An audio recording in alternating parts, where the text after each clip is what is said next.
श्री हर के चरणों में नमन। स्वागत है आपका अपने चैनल श्री ग्रंथ ज्ञान पर। आज हम माघ मास महात्म्य अध्याय 28 का श्रवण करेंगे। वशिष्ठ जी कहने लगे कि हे राजा दिलीप, बहुत से जन समूह सहित अछोत सरोवर में स्नान करके सुख पूर्वक मोक्ष को प्राप्त हो गए। तब लोमस जी कहने लगे, संसार रूपी इस तीर्थ राजा को सब श्रद्धा पूर्वक देखो।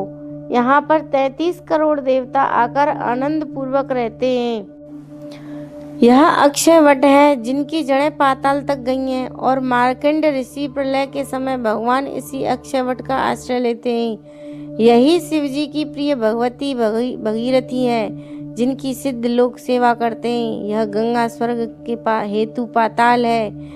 इसका जल पीकर मनुष्य मुक्त हो जाते हैं। हे मुनि, सभी प्राणी इस नदी को यमुना से मिली हुई पाते हैं। इसका संगम बड़े पुण्य से प्राप्त होता है।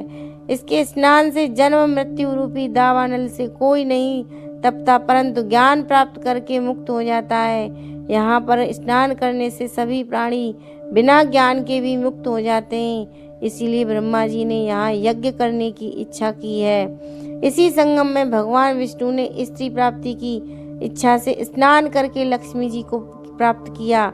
यहाँ पर त्रिशूलधारी शिव जी ने त्रिपर दैत्य को मारा था, और प्राचीन काल में उर्वशी स्वर्ग से गिरी थी तथा स्वर्ग पाने की इच्छा से यहाँ पर ही उसके स्नान करने से नहुल कुल के राजा ययाति ने वंशधर पुत्र प्राप्त किया। यहाँ पर इंद्र ने प्राचीन काल में धन की इच्छा से स्नान किया था और माया से कुबेर के सब धन को प्राप्त किया था। प्राचीन काल में नारायण तथा नर ने हजारों वर्ष तक प्रयाग में निराहार रहकर उत्तम धर्म किया था। यहाँ से जयगाश सन्यासी ने महादेव जी जैसी शक्ति वाले से विजय पाई थी तथा अणिमा आदि योग के अति दुर्लभ ऐश्वर्य प्राप्त किए थे। इसी क्षेत्र में तपस्या करके श्री भरद्वाज सप्त ऋषियों में सम्मिलित हुए, जिन्होंने भी यहाँ स्नान किया सबको स्वर्ग की प्राप्ति हुई। इसीलिए हमारे विचार से तुम त्रिवेणी में स्नान करो। इस स्नान से पहले किए हुए हम तुम्हारे सब पाप नष्ट हो जाएंगे और संपूर्ण वैभवों को प्राप्त हो जाओगे। ऋषि के इस प्रकार के सत्य वचन सुनकर सभी त्रिवेणी में स्नान करने लग गए, और उसी स्नान से सबकी पिशाचता नष्ट हो गई।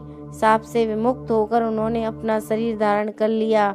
वेद निधि ने अपनी संतान को देखकर प्रसन्नचित होकर लोमस जी को संतुष्ट किया और कहा कि आपके अनुग्रह से ही श्राप से विमुक्त हुए हैं। अब आप इन बालकों के योग्य धर्म को कहिए। लोमस जी ने कहा कि इस युवा कुमार के वेदों का अध्ययन समाप्त कर लिया है, इसीलिए इन कन्याओं के प्रीति पूर्वक कर कमलों को ग्रहण करें।